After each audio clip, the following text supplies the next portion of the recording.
Alors, nous sommes au chapitre 6 de notre livre, de notre lettre de 1 Corinthiens 6, enfin 1 Corinthiens pour le coup. Je vous propose de faire juste quelques rappels de ce qu'on a vu les dernières fois. On avait vu ensemble que l'église de Corinthe, c'est une église qui est animée, mais qui n'est pas animée dans le bon sens. Puisqu'on trouve ce verset dans 1 Corinthiens 11 au verset 17, Paul dit « En vous donnant cet avertissement, ce que je ne loue point, c'est que vous vous assemblez non pour devenir meilleur, mais pour devenir pire. » On est assez loin de ce qu'on a lu tout à l'heure, où voilà, on veut grandir dans l'amour, grandir dans la compréhension de qui est Dieu. Là, cette église se rassemblait malheureusement pour devenir pire. Et Paul remet pas mal de choses en place. Sa lettre est sévère à certains égards. Et dans les 6 premiers chapitres, il y a vraiment une volonté de recadrer l'église très nette. On a vu un appel à l'unité, on a vu un appel à l'humilité, un appel à se recentrer sur Jésus-Christ. Paul a critiqué la spiritualité des Corinthiens, il a ensuite critiqué la moralité. La semaine dernière, au chapitre 5, on avait vu ça ensemble. Et on va maintenant lire le chapitre 6 qu'on va couper en deux. On va d'abord lire les premiers 11 versets et ensuite on lira la deuxième partie de ce chapitre. Voilà. Donc je vous propose sans tarder de commencer la lecture et suite à cette lecture, vous pourrez bien sûr réagir. Lisons 1 Corinthiens 6, les versets 1 à 11. Lorsque l'un de vous a un différend avec un frère, comment ose-t-il le citer en justice devant des juges incroyants au lieu de recourir à l'arbitrage de ceux qui appartiennent à Dieu? Ignorez-vous que ceux-ci auront un jour à juger le monde? Si donc vous êtes destinés à être les juges du monde, seriez-vous incapables de vous prononcer sur des questions bien moins importantes? Ne savez-vous pas que nous jugerons même les anges? Et nous serions incompétents pour les affaires de la vie présente?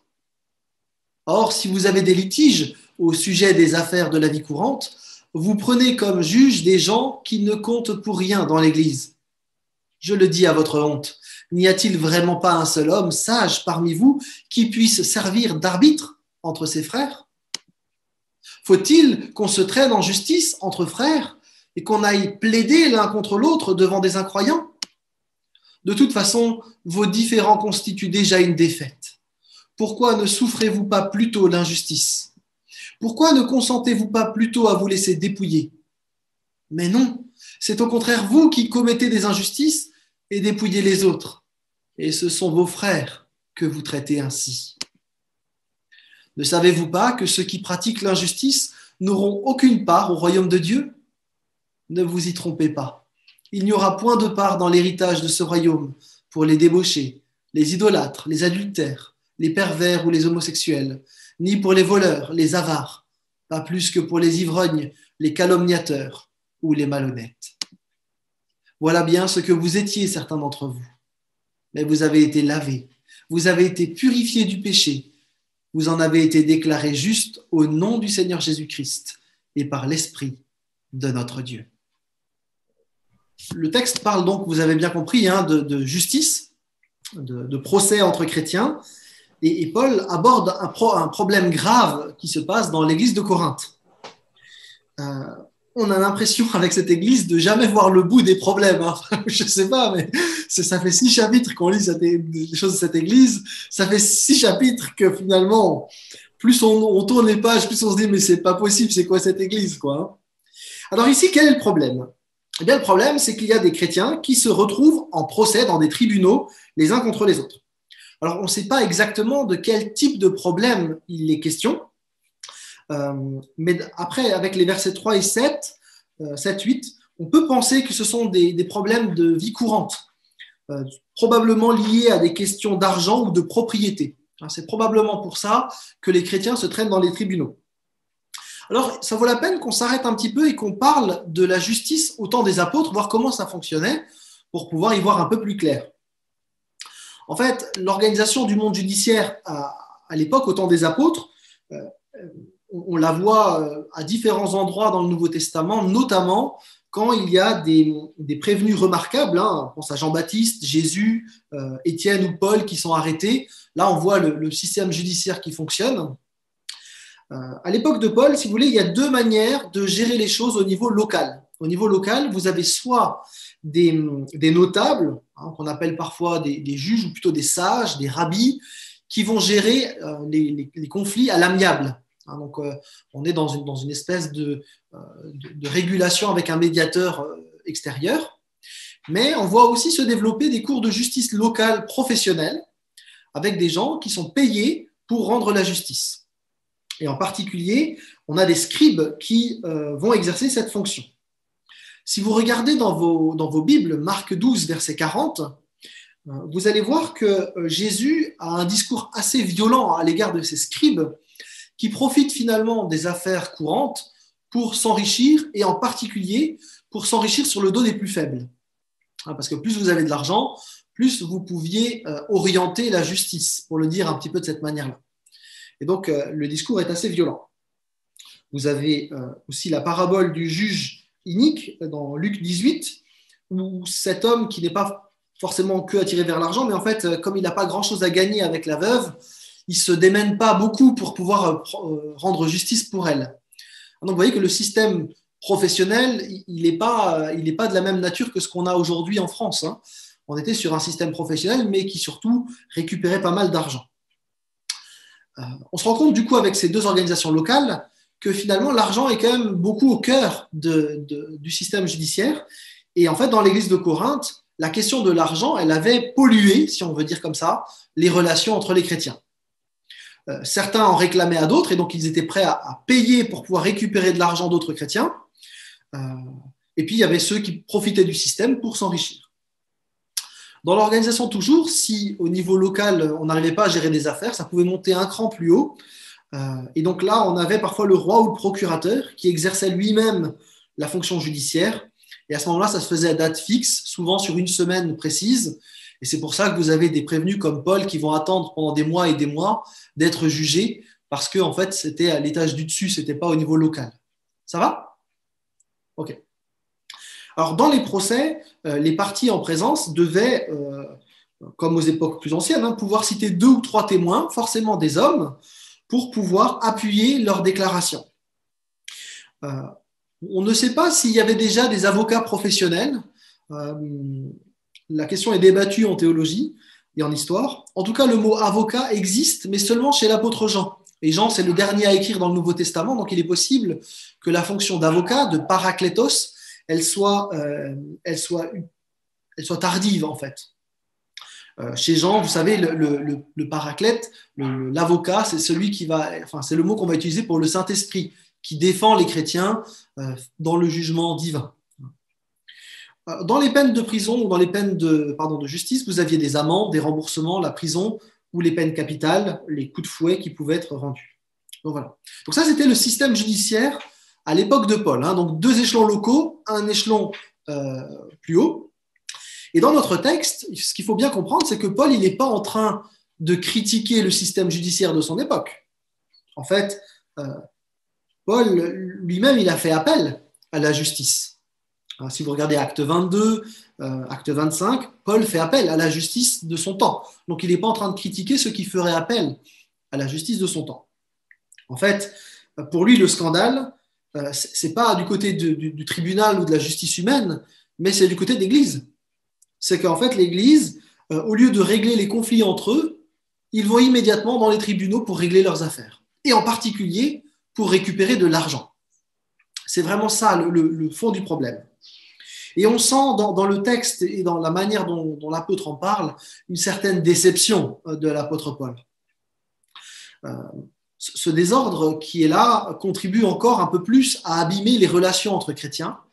Et en plus, ces disputes, elles ne sont pas la gloire de Dieu. En fait, probablement au tribunal de Corinthe, on connaît les chrétiens corinthiens parce qu'ils viennent tous les 4 matins pour pouvoir finalement gérer des conflits internes à l'Église. Et donc, vous voyez que pour le témoignage, ce n'est pas terrible quand même, quoi. Donc, ce qu'il faut retenir, c'est que Paul reproche à ces chrétiens de ne pas agir de manière responsable avec les autres chrétiens. Le recours à des tribunaux ne devrait pas être la manière habituelle de régler des conflits dans l'Église au temps de Paul. Alors, sur la base de ce texte, certains ont extrapolé et ils sont allés de l'autre côté du balancier en disant on doit, les Corinthiens allaient toujours au tribunal, en fait on ne devrait jamais y aller. Et ce n'est pas très juste parce qu'effectivement Paul réagit à une situation particulière et donc il faut faire attention de ne pas extrapoler ce que veut dire Paul. Il arrive que pour certaines choses, il faut aller au tribunal, même avec des gens de l'Église. On va prendre quelque chose d'assez énorme, mais pour qu'on comprenne bien. Imaginons qu'il y a un cas d'abus sexuel dans l'Église, il est inconcevable de ne gérer ça qu'en termes de discipline d'Église. Ça relève du pénal. Et donc là, il est nécessaire que nous allions dans des tribunaux pour pouvoir gérer ce type de situation. Donc il faut faire attention de ne pas faire dire au texte ce qu'il ne dit pas. J'ai j'ai entendu plutôt une prédication où certains taclent les personnes qui divorcent parce que du coup ça se fait au tribunal et c'est pas acceptable. Quand Paul écrit, il ne pense pas à ces situations-là. Paul, il pense vraiment à ces situations de dispute entre chrétiens pour récupérer de l'argent où les gens se traînent dans les tribunaux.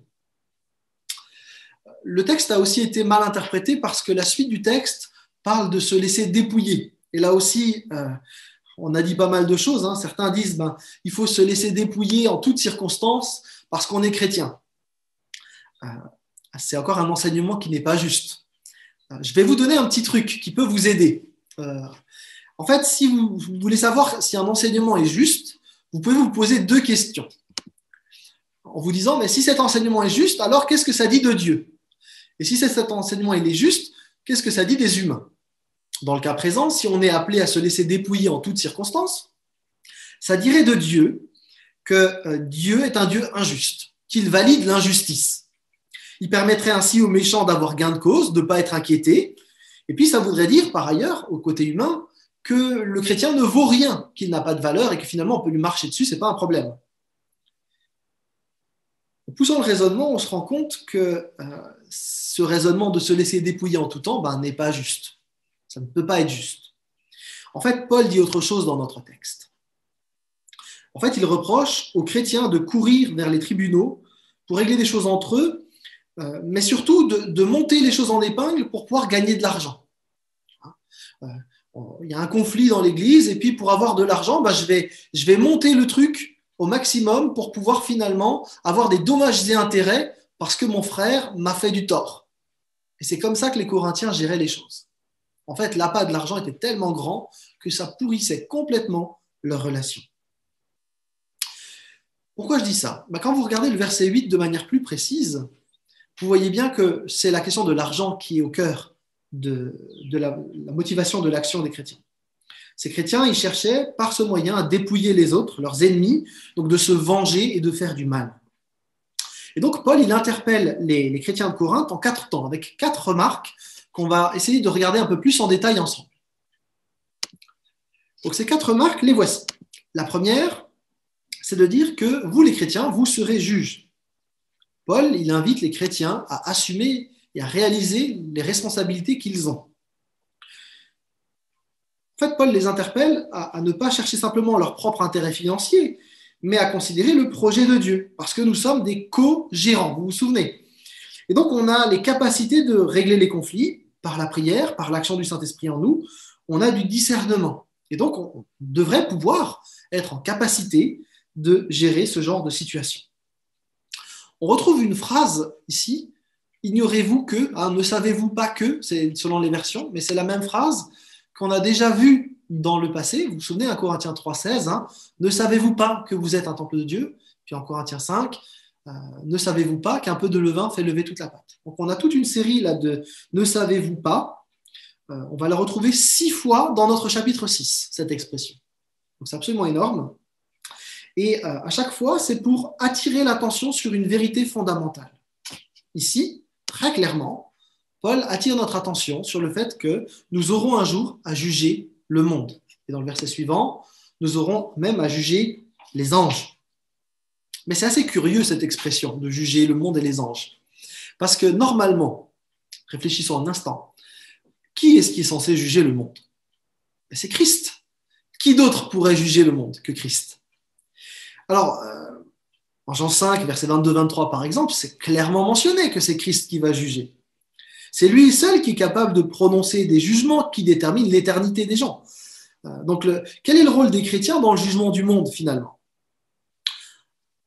Alors, on a une petite idée avec le fait que le mot juger, régner, gouverner, c'est en fait des mots qui sont proches, qui sont semblables. Et vous avez plusieurs textes qui permettent de comprendre ce que Paul veut dire. En fait, dans ce mot de jugement, il y a l'idée de régner, de gouverner, de présider avec Christ. Et comme Christ va juger le monde à ce moment-là, quand il va régner, eh bien, on sera associé à son règne et à sa justice d'une manière ou d'une autre. Comment ça va se traduire concrètement? On ne sait pas. On a très peu de textes en fait, qui nous disent comment va s'exercer cette justice-là. Mais en tout cas, Paul dit qu'on va être associé à cette justice, à ce règne, à ce gouvernement. Et donc, l'affirmation « on va juger les anges », elle est plus énigmatique. Est-ce qu'on va juger les anges qui sont bons, les anges mauvais? C'est difficile d'établir toute une doctrine ou tout un enseignement sur ce verset qui est assez mystérieux. Ce qui est certain, en tout cas, et c'est ce qu'il faut retenir, c'est qu'on va participer au règne et à la justice de Christ, quelle que soit la manière dont ça va se vivre. Avec Christ, on va recevoir la domination de tout l'univers. Comment ça va se mettre en place? Je ne sais pas. Mais si vous entendez quelqu'un qui vous dit comment ça va se passer, méfiez-vous parce que je ne suis pas sûr qu'on puisse dire grand-chose à ce sujet. En tout cas, et c'est ce que Paul veut dire, c'est que compte tenu de notre statut de participant au règne de Christ, eh bien, on est appelé à vivre comme des gens responsables dès maintenant, des co-gérants, et donc du coup aussi de laisser l'argent de côté parce qu'on a un héritage beaucoup plus grand que quelques billets à la banque, quoi. Alors, deuxième remarque de Paul ensuite, après cette première remarque qui appelle à réaliser notre statut et notre responsabilité, c'est que pour Paul, il est curieux de voir que les chrétiens n'ont même pas la sagesse de gérer des conflits entre eux. Ces Corinthiens qui se croyaient tellement sages, vous vous souvenez, hein, avec les philosophes, tout ça, ils se croyaient tellement sages, ils ne sont même pas fichus de gérer un conflit d'église. Et là, Paul est assez sévère. Il leur reproche très clairement d'agir de façon indigne en se déchargeant sur les tribunaux plutôt que de gérer finalement la dispute. Ce qui est d'autant plus problématique, c'est que la justice, elle peut gérer la dispute d'un point de vue financier, d'un point de vue moral aussi, mais pas du point de vue spirituel. Comment on fait finalement après qu'il y a eu cette dispute pour permettre que la communion fraternelle soit de nouveau possible? Si moi je me dispute avec Christophe et que j'emmène au tribunal, pardon Christophe, hein, j'espère que ça ne te choque pas que je prenne l'exemple, hein, mais si j'emmène au tribunal, donc peut-être notre différend va être réglé, mais comment on n'aura pas géré notre situation de frère dans l'Église?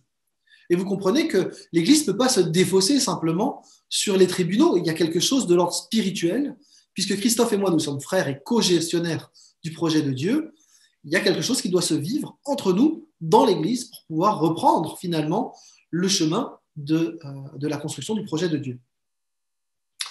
Il faut aussi dire que, et c'est aussi pour ça que Paul réagit, c'est que dans les procès, tout le monde n'était pas égal devant la justice. Les puissants, ils avaient une longueur d'avance hein, sur les plus pauvres. Certains, ils profitaient de cette position pour écraser les plus fragiles. Et c'est probablement ce qui met Paul hors de lui. Personne dans l'Assemblée ne semble réagir au fait que des veuves se fassent dépouiller par des riches dans l'Assemblée devant des tribunaux. Et là, comme au chapitre précédent, Paul y pointe du doigt le silence de l'Église qui laisse faire des injustices. Vous vous souvenez, ce silence de l'Église qui laissait faire n'importe quoi au niveau moral, et bien là, on retrouve le silence de l'Église qui laisse faire n'importe quoi au niveau de la justice. Paul indique que Dieu donne la capacité à l'Église de régler des problèmes entre frères. Et il y a là quelque chose qui doit nous interpeller sur la manière dont finalement les conflits sont réglés dans l'Église, ou finalement est-ce qu'ils sont juste mis sous le tapis et qu'on n'en parle plus. Là, il y a quelque chose à réfléchir. Troisième remarque de Paul, c'est qu'avoir des procès, c'est en soi une défaite. Pour Paul, c'est inacceptable de ne pas avoir mis en place la démarche que Jésus a proposée. Pour Paul, il y a déjà là une défaite dans la manière de voir que le conflit n'a pas pu être réglé. Je parlais de Matthieu 18 parce que dans Matthieu 18, Jésus donne une procédure pour finalement gagner son frère. Avec les procès, on perd cette fraternité. Et on va voir ensemble que dans la démarche que Jésus propose en Matthieu 18, que vous pouvez prendre dans vos Bibles, Jésus ne dit pas il faut faire comme si rien ne s'était passé. Il ne dit pas laissez-vous dépouiller, c'est pas grave. Il ne dit pas laissez faire les injustices, tout va bien. Non, non, il ne dit pas ça, Jésus. On regarde ensemble. Matthieu 18, les versets 15 à 17.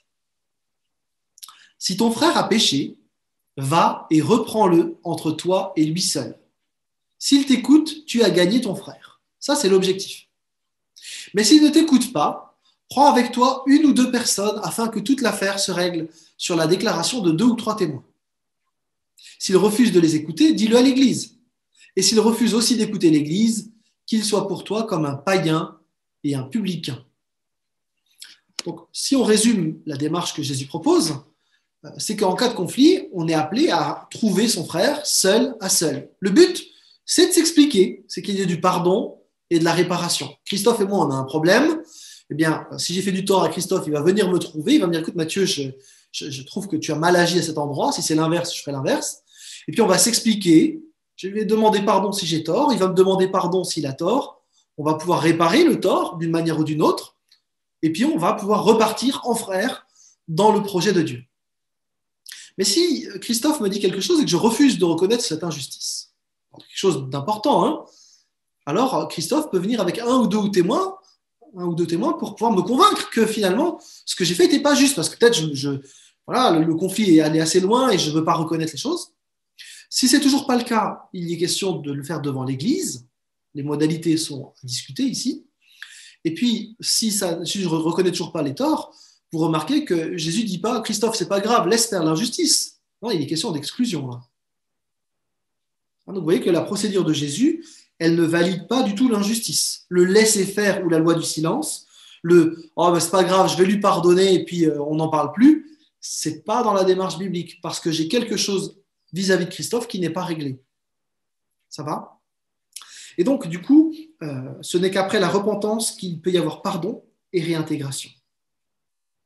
Alors, Paul parle quand même de se laisser dépouiller. On va prendre une situation concrète qui... Bon, alors, je n'ai pas de preuve que cette situation a eu lieu là, à Corinthe, mais compte tenu des éléments qu'on a, on peut essayer de brosser une situation qui peut être assez proche de ce qui pouvait se vivre. Imaginez une veuve qui n'avait pas de quoi manger. Et un riche chrétien, en sa bonté, avait laissé la veuve se servir dans son champ. Le problème, c'est que cette femme, elle a pris les choses qu'elle pouvait prendre, mais en plus, elle a abusé, elle a volé un petit peu plus que ce qu'elle aurait pu prendre normalement. Du coup, le riche l'attaquait au tribunal parce qu'elle avait pris plus que ce qui était convenu. Et c'est vrai, la veuve, elle avait exagéré, il y avait bien injustice. Mais est-ce que là, le riche n'aurait pas pu se laisser dépouiller un petit peu plus ?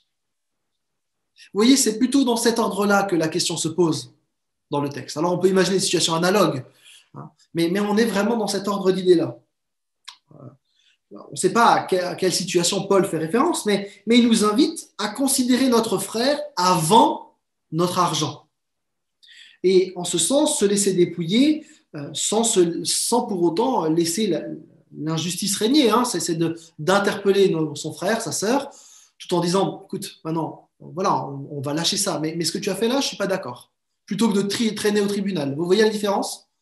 Du coup, cet homme riche, en fait, il allait au tribunal, pas seulement pour pouvoir récupérer son argent, mais en plus pour couler complètement la veuve parce qu'elle lui avait volé. Vous voyez, on était dans une sorte d'escalade sans fin de conflit. Donc Paul nous invite à mettre notre communion fraternelle au-dessus de certaines de nos prétentions, de certaines choses qui nous paraissent si importantes. Et peut-être qu'on pourrait discuter tout à l'heure dans notre temps de réaction sur le fait d'avoir le dernier mot. C'est moi qui ai raison, donc j'aurai le dernier mot et je ne céderai pas tant que tu n'auras pas plié devant mon dernier mot. Est-ce que là, on ne devrait pas se laisser dépouiller du dernier mot ? Vous voyez que ça peut être assez concret finalement. Je ne suis pas sûr qu'on ait plusieurs personnes qui aillent venir dans mon potager pour me voler des courgettes, mais sur le dernier mot, j'ai peut-être des choses à apprendre là. Vous voyez ? On pourra en discuter tout à l'heure. En tout cas, il s'agit ici de laisser parfois son droit, de l'abandonner par amour pour l'autre, pour gagner son frère, parce que c'est vraiment ça le sens de Matthieu 18. La quatrième remarque que fait Paul, c'est que les chrétiens non seulement n'acceptent pas finalement de laisser un petit peu de latitude aux autres, hein, mais en plus, il cherche à répondre à une injustice par une autre injustice. C'est vous qui commettez des injustices. Donc, il y avait une injustice subie, ils en refont une par-dessus. Alors, le problème, c'est que pour avoir 0, faire 1 plus 1, ça ne marche pas. Si on a une injustice et qu'on en rajoute une autre, on ne revient pas à égalité.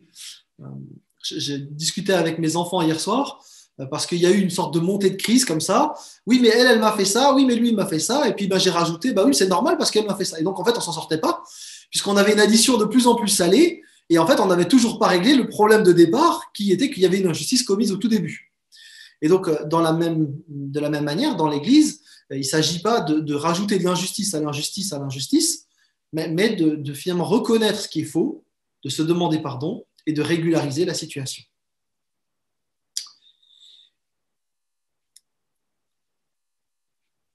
Donc, vous voyez bien que Paul n'enseigne pas qu'un chrétien ne doit jamais faire appel à la justice, pas du tout. En tant que citoyen, un chrétien a le droit de recourir à la justice quand c'est nécessaire. Mais il y a toute la démarche de Matthieu 18 qui, dans l'Église, devrait être faite parce que nous sommes engagés dans le même projet. Nous sommes co-gérants. Ça ne veut pas dire tout accepter sans rien dire, parce que si les chrétiens refusaient de défendre leurs droits en justice quand c'est nécessaire, ils se feraient croquer tout cru par la première crapule qui serait là, Et on a vu que Paul lui-même fait appel aux autorités de son pays quand c'est nécessaire. En fait, notre texte, Paul s'élève contre une manière finalement de rajouter de l'injustice à de l'injustice en utilisant les tribunaux pour récupérer de l'argent. Et c'est ça que Paul condamne. Donc il ne faut pas faire dire au texte ce qu'il ne dit pas. Finissant sur l'injustice, au verset 9, Paul rappelle que tous les injustes n'hériteront pas du royaume de Dieu. C'est notre manière de dire que finalement se venger parce que quelqu'un a fait faux, c'est pas juste aux yeux de Dieu. Et là, on a toute une liste de péchés qui rappellent le passé chargé des Corinthiens. Ces fautes, elles étaient monnaie courante à Corinthe. Et Paul pointe du doigt toutes ces problématiques et il cite tout ça parce que personne ne peut se targuer d'être juste aux yeux de Dieu. Autrement dit, personne ne peut créer une injustice pour se venger parce que finalement, il n'y a que Dieu qui est juste. Je vous propose ensuite de relire le verset 11. Mais voilà bien ce que vous étiez, certains d'entre vous. Mais vous avez été lavés. Vous avez été purifiés du péché. Vous en avez été déclarés justes au nom du Seigneur Jésus-Christ et par l'Esprit de notre Dieu. Je ne sais pas comment vous lisez ce texte, mais je trouve que c'est un des plus beaux versets de la première épître de Paul aux Corinthiens. On a un privilège énorme en Jésus-Christ, mais c'est aussi le privilège de nos frères et sœurs. Et puisque nous, on a été pardonnés, purifiés, lorsqu'on a un frère qui se repent sincèrement de ce qu'il a fait, d'une faute qu'il a commise, d'une parole mal dite, on ne devrait pas garder rancœur et vouloir absolument se venger, mais véritablement réaliser qu'on a été pardonné et qu'à notre tour, sur la base du pardon qui est demandé, pardonner également. On est au bénéfice de la grâce, quelque part on doit aussi permettre à d'autres d'en profiter. Donc je vous propose de lire maintenant 1 Corinthiens 6, les versets 12 à 20, et de terminer notre chapitre 6. Tout m'est permis, certes, mais tout n'est pas bon pour moi. Tout m'est permis, c'est vrai, mais je ne veux pas me placer sous un esclavage quelconque. Les aliments sont faits pour le ventre, et le ventre pour les aliments. Certes, cependant un jour, Dieu détruira l'un comme l'autre. Mais attention, notre corps, lui, n'a pas été fait pour l'inconduite. Il est pour le Seigneur, et le Seigneur est pour le corps. En effet, comme Dieu a ressuscité le Seigneur d'entre les morts, il nous ressuscitera nous aussi par sa puissance. Ignorez-vous que vos corps sont des membres du Christ ? Vais-je donc arracher les membres du Christ pour en faire ceux d'une prostituée ? Sûrement pas. Ou bien ignorez-vous qu'un homme qui s'unit à une prostituée devient un seul corps avec elle ?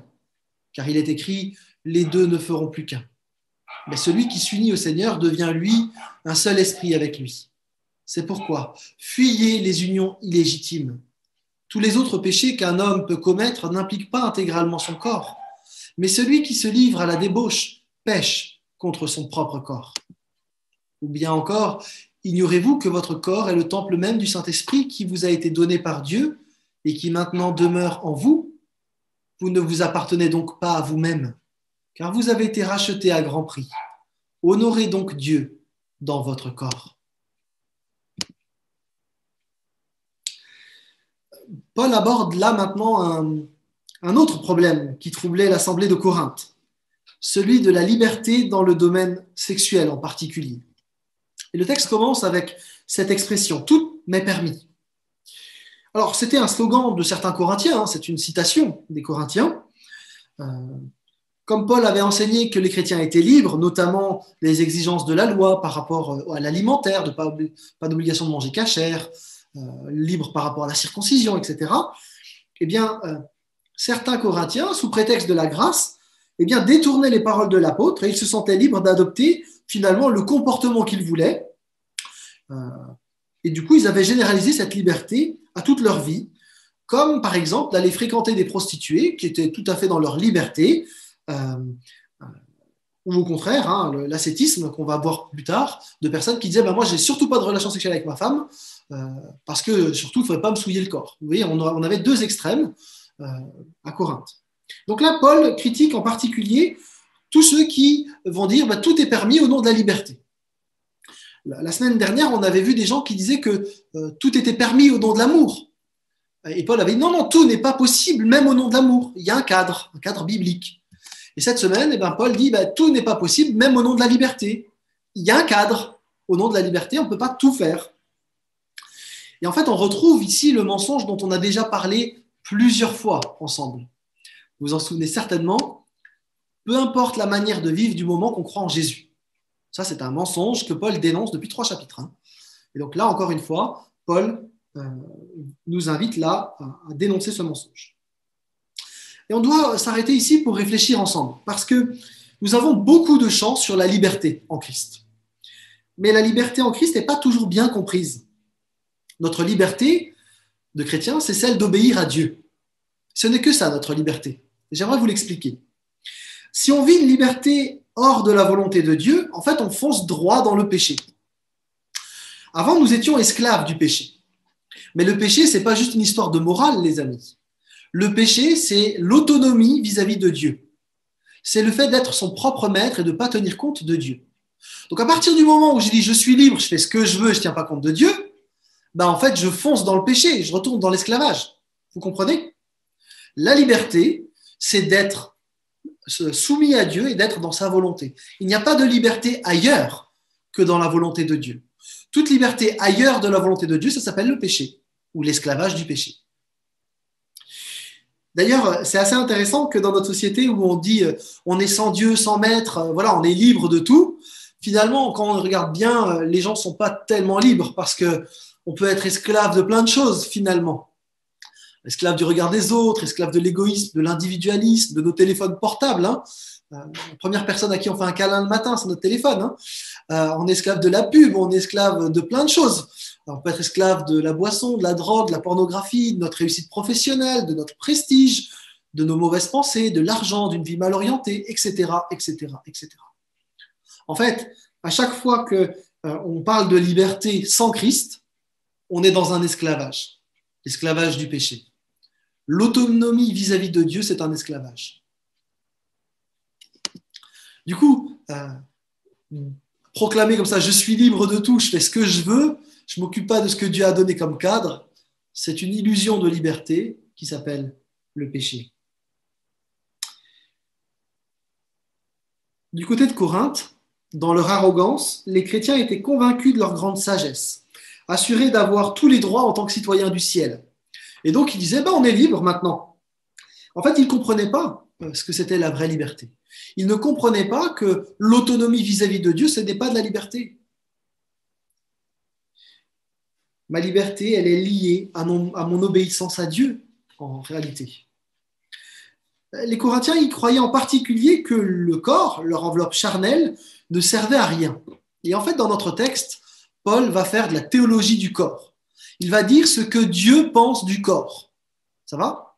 Et donc, cet après-midi, on va voir ensemble ce que Dieu pense de notre corps. Et donc Paul réagit en particulier avec ces Corinthiens qui affirmaient que ce qui comptait, c'était l'âme, le spirituel, et que le corps, bon, finalement, c'est pas très grave. Donc, si tu couches avec une prostituée, c'est le corps, pas de problème. Ça ne touche pas à la spiritualité. Vous comprenez le problème des Corinthiens. Et donc, Paul va réagir par rapport à ça. Paul va leur montrer que l'usage du corps n'est pas neutre. Le corps d'un croyant a une grande valeur parce que, premièrement, son corps va vivre dans l'union avec Christ pour l'éternité. Parce qu'on va ressusciter. On ne va pas être des trucs vapeureux comme ça qui flottent à la surface des nuages. Hein. Il va y avoir une réalité corporelle, physique. Donc notre corps a une grande valeur parce qu'il va ressusciter. Glorieux, différent, mais c'est quand même notre corps qui va ressusciter. On en a déjà parlé ici en études bibliques, mais quand on regarde la résurrection de Christ, qui est le seul être ressuscité pleinement et pour toujours, on se rend bien compte que les apôtres ont pu le reconnaître. Hein, donc le corps de Jésus, il était différent, c'est vrai, glorieux, mais en même temps, il était semblable. Il y avait quelque chose qui permettait de le reconnaître. Et on ne le reconnaissait pas à cause de son âme, on l'a reconnu grâce à son corps. C'est clair. Alors, on va prendre le texte en détail maintenant. Paul donc, cite les Corinthiens au verset 12. La Bible du Sommeur le fait bien apparaître avec ce certes mais.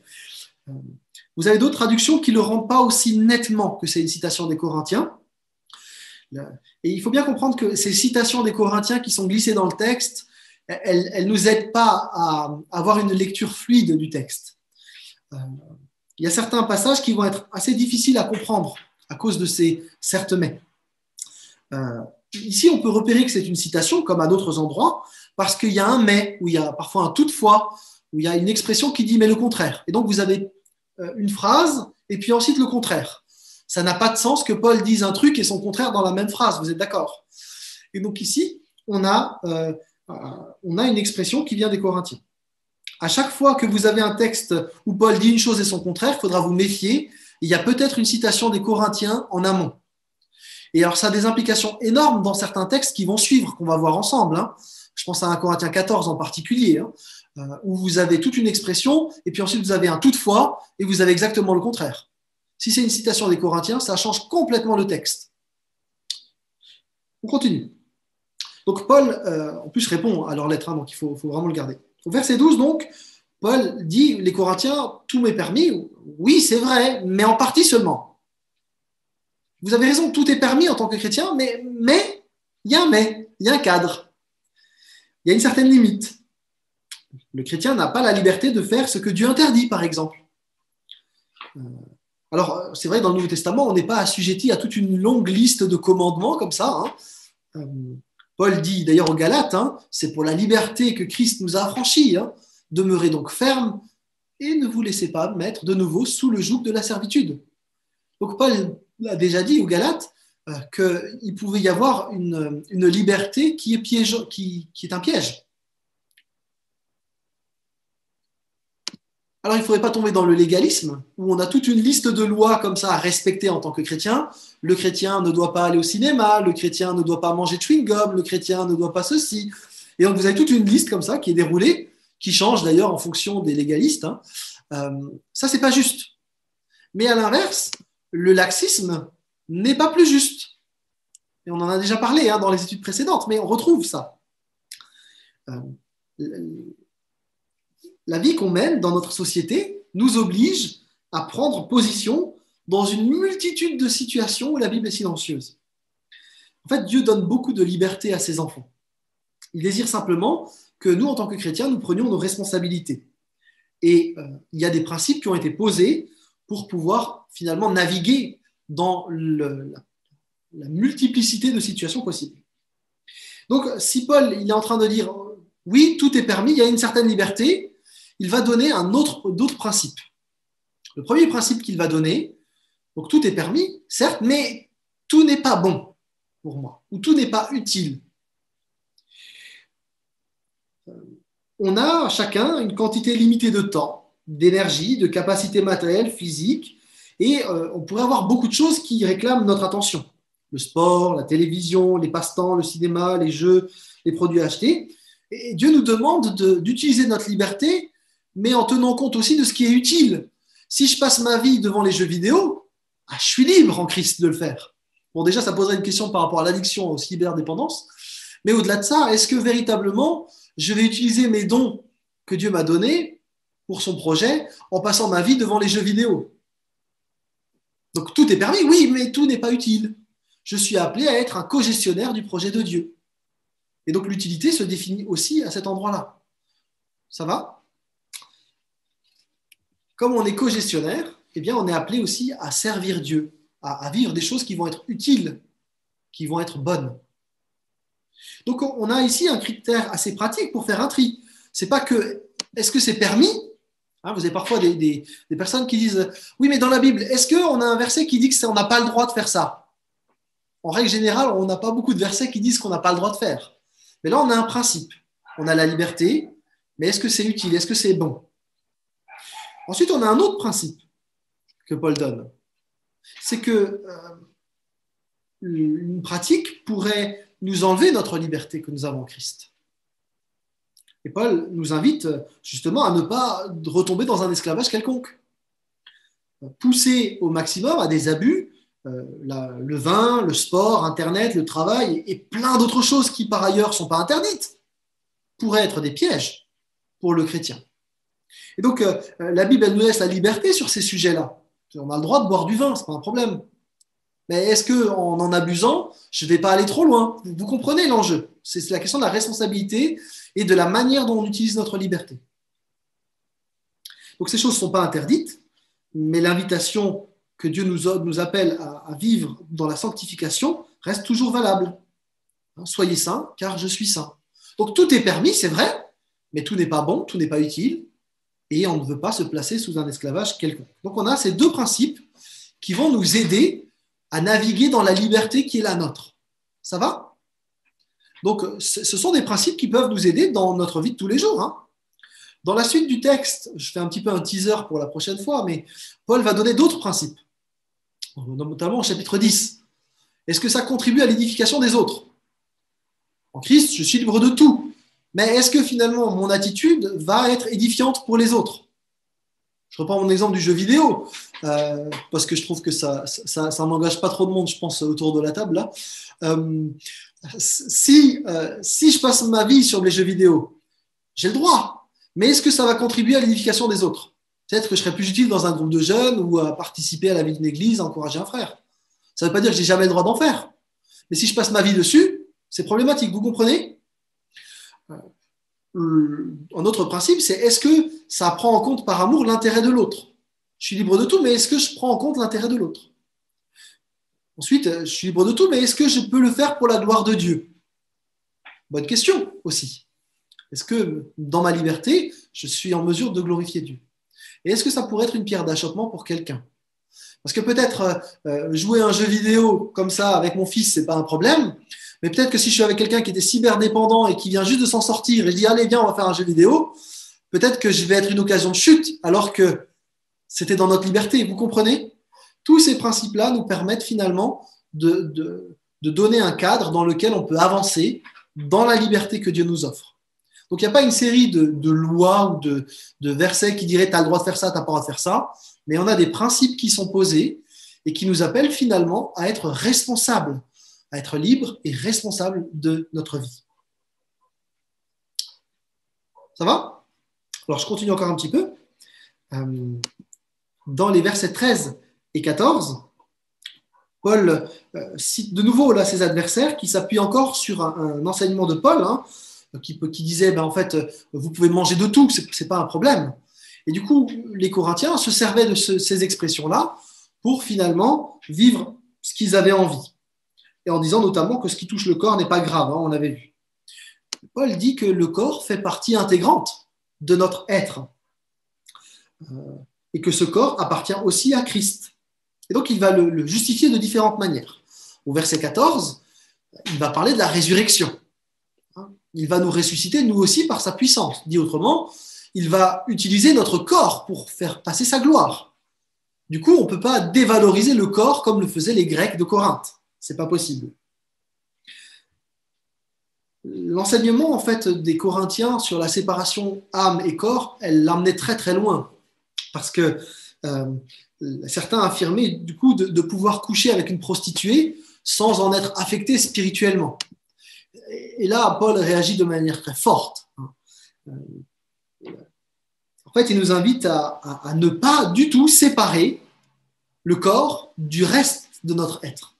On ne peut pas juste dire il y a l'âme d'un côté et le corps de l'autre. Ça, c'est pas possible. Et je vous invite à réfléchir à certaines expressions qu'on a parfois dans nos milieux quand on dit on va faire une campagne d'évangélisation, on va sauver des âmes. En fait, c'est une mauvaise compréhension qui partait de l'idée que dans l'éternité, on sera des âmes flottantes et donc on allait sauver des âmes qui seraient la seule partie éternelle. C'est pas juste. On va sauver des êtres humains. Enfin, c'est Dieu qui sauve, mais vous comprenez l'idée. On n'est pas juste appelé à sauver des âmes, mais des êtres humains, avec tout ce que ça implique, corps et âme. Donc, la dévalorisation du corps, elle n'est pas acceptable d'un point de vue biblique. Dieu a décidé de nous ressusciter avec nos corps. Il a décidé de nous créer avec nos corps. Et donc, on ne peut pas dévaloriser nos corps, ce n'est pas acceptable. On doit tenir cette unité, et donc ça a des manières, des répercussions, enfin, ça a des répercussions sur notre manière de vivre, sur l'absorption de certaines substances, par exemple, sur le rapport à la sexualité aussi. C'est assez intéressant dans les préparations au mariage qu'on peut faire avec Anne. On est assez surpris parce que du coup, on accompagne des chrétiens et des non-chrétiens. Et souvent, quand on parle de sexualité, on remarque que les gens découvrent finalement ce qu'est une bonne sexualité, c'est-à-dire une sexualité qui tient compte de l'ensemble de l'être. On n'est pas juste dans du sexe, rapport sexuel, entendez-moi, mais dans la relation.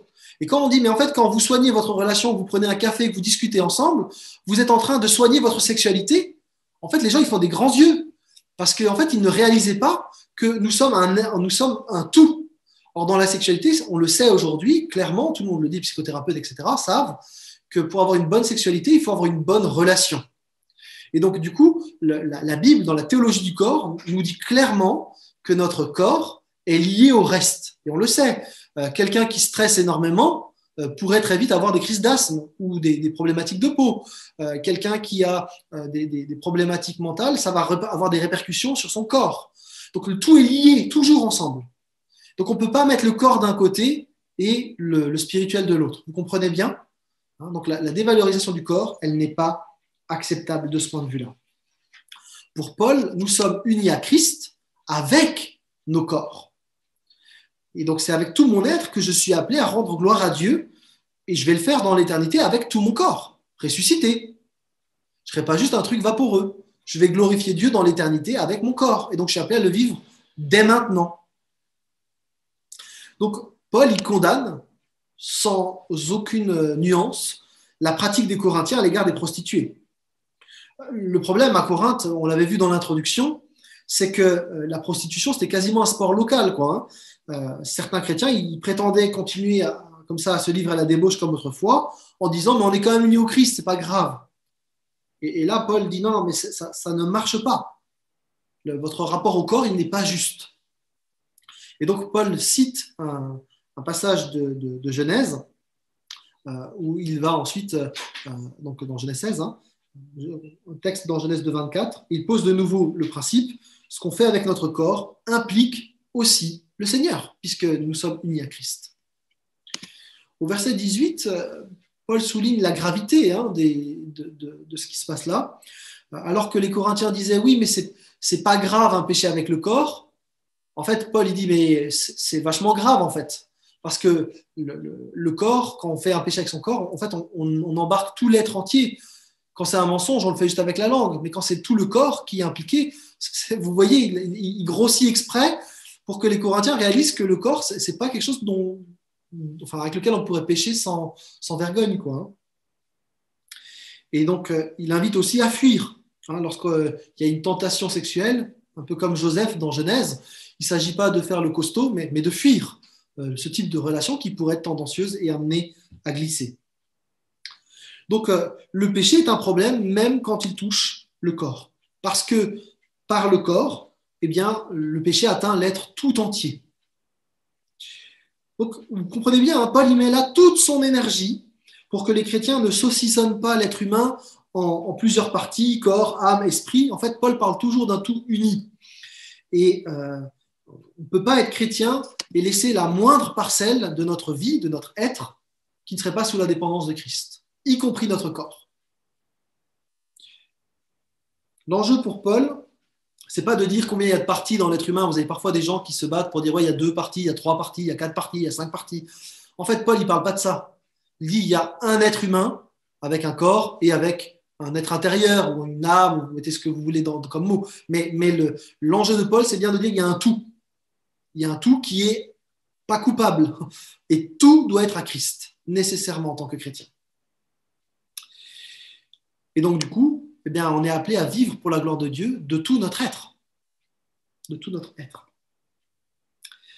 Du coup, l'immoralité sexuelle, ce n'est pas le pire des péchés, hein, mais Paul il répond aux Corinthiens en disant que ça engage l'être humain dans sa totalité et que ce n'est pas anodin. Le péché avec le corps, c'est un vrai péché qui engage tout l'être entier. Et Paul, il termine en fait tout ce passage-là en revalorisant le corps. Ce corps que méprisaient les Corinthiens, il dit, votre corps, c'est le temple du Saint-Esprit qui vous a été donné par Dieu. Et Dieu demeure en vous, dans votre corps. Et vous voyez que là, il y a matière à réfléchir hein, pour les Corinthiens, mais même pour nous. Le Saint-Esprit a élu domicile dans notre corps. Souvent, on dit, oui, il a pris place dans notre âme, mais c'est dans notre corps, en réalité. Quand on dit Dieu vit en nous, ce nous, il est balisé. Moi, je ne suis pas dans le corps de Christophe ou de Jean-Christophe, je suis dans mon corps à moi. Et donc, quand je dis que Christ vit en moi, c'est bien dans mon corps qu'il vit. Je ne suis pas un truc vaporeux qui se balade dans la rue. Je suis là, dans mon être, dans mon corps. Et donc, je ne peux pas dévaloriser mon corps et dire Dieu vit seulement dans mon âme. Non, il vit dans mon corps. Et donc, je suis appelé à en prendre soin de ce corps, avec toutes les conséquences.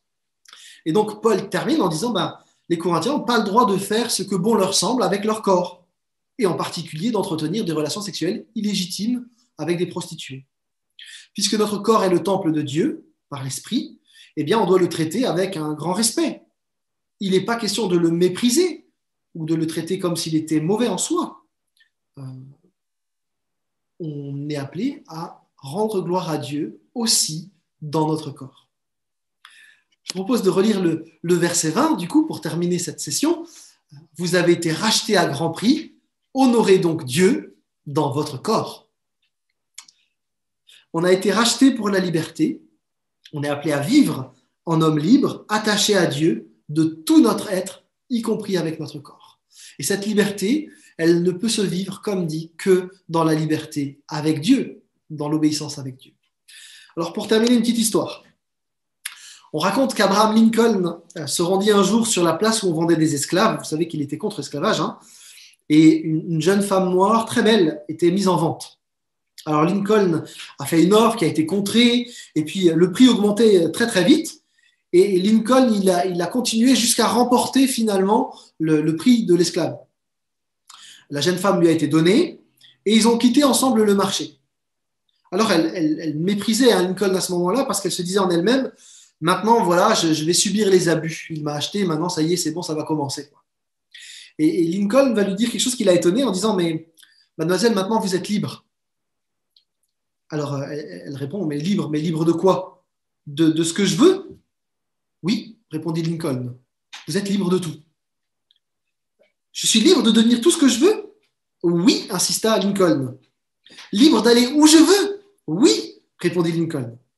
Alors, les larmes aux yeux, elle répondit, si c'est le cas, alors je veux aller avec vous. Et on a là une belle illustration finalement de ce que doit être notre relation avec Christ. On a été racheté pour être libre, mais libre de se mettre de nouveau par amour sous son joug doux et léger, de lui obéir. Parce que la vraie liberté, elle n'existe que chez lui.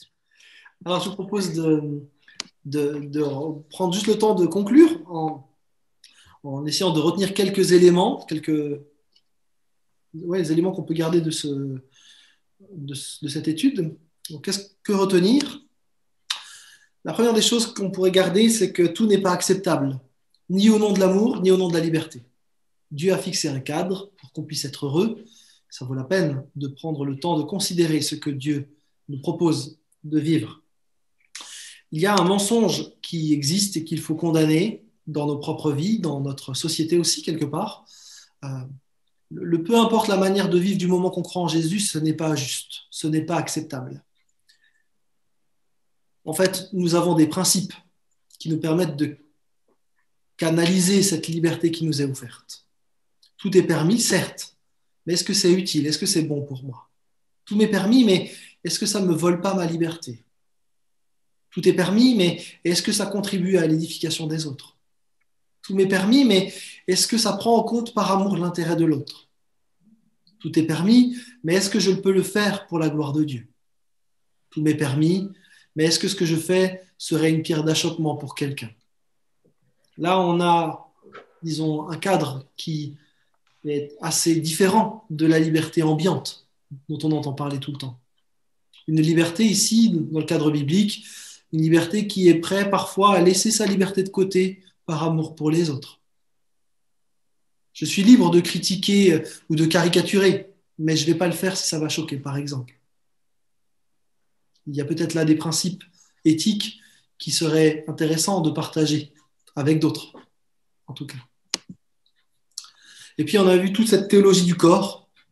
Il me semble qu'on n'en parle pas souvent de la théologie du corps, du discours de Dieu sur le corps.